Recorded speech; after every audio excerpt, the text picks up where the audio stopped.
Hey, Hawks. I just have a few quick, very quick video memos for you today.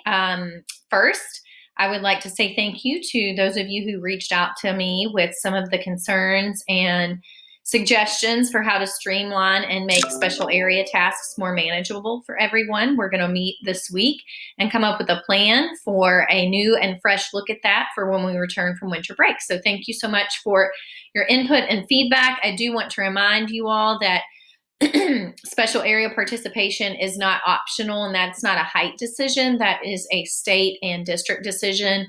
They are mandatory and they are required so that they can earn grades, which, as you know, in middle school and high school, that is attached to credit hours and service credits for advancing on the next year. So while elementary students don't get service credits and credit hours for those classes, they are mandatory in order for them to pass along to the next grade. So that's why those are mandatory, and we are going to do whatever we can to streamline that process and make it manageable for you guys. So hang in there. I know that they all have looked at their lessons for this week to try to do something to make it a little more manageable for you guys, and we will come up with a streamlined approach for when we return from break. So again, thank you for that opportunity to allow us to take your feedback and continue to improve on that for you guys.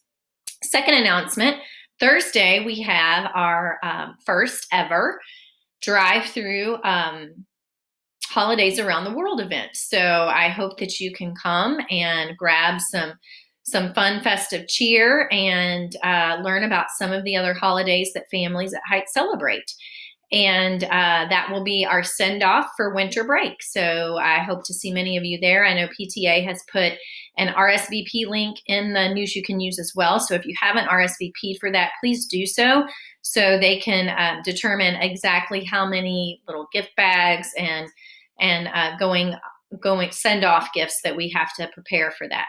That would be very helpful to have that in advance.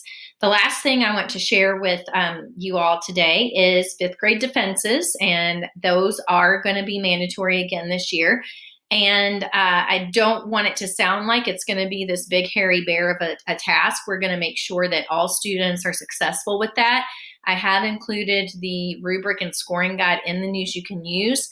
It does look like a lot, but not every single one of those things has to be completed. It is an option to see and challenge students if they want to include more than is required. That is optional, and it's on there. If you scroll to the bottom of the rubric, you will see how those points will be calculated and how that will be determined at the end of their defense if they pass or not. But let me just say this. Everybody's going to pass. If somebody presents their defense and they need a little extra support to get the minimum amount of points required, we will give them that support, and we will make sure that they are prepared to have a successful defense for when they go to middle school. So this is being shared with you now, so you have it well in advance. The fifth graders are planning on, or the fifth grade team is planning on having students present their defenses in April. So that is already on the calendar. And if you have any questions about that, you can directly ask your child's homeroom teacher, but you can also reach out to me as well, or any of the administrative team members. We will all be on the panel, and we will all be supporting students for that. So there's a lot of flexibility there. So please do not stress out about that. It's something that we at Height will make sure all students are successful with it. So do not stress out about it. We just wanted to give you plenty of advance notice that is going to be a requirement again this year. Again, that is not a Height thing. That is a district level decision. And I will support it. I really will. I do think that the backpack skills are important, as you will see in my narrative in the news you can use.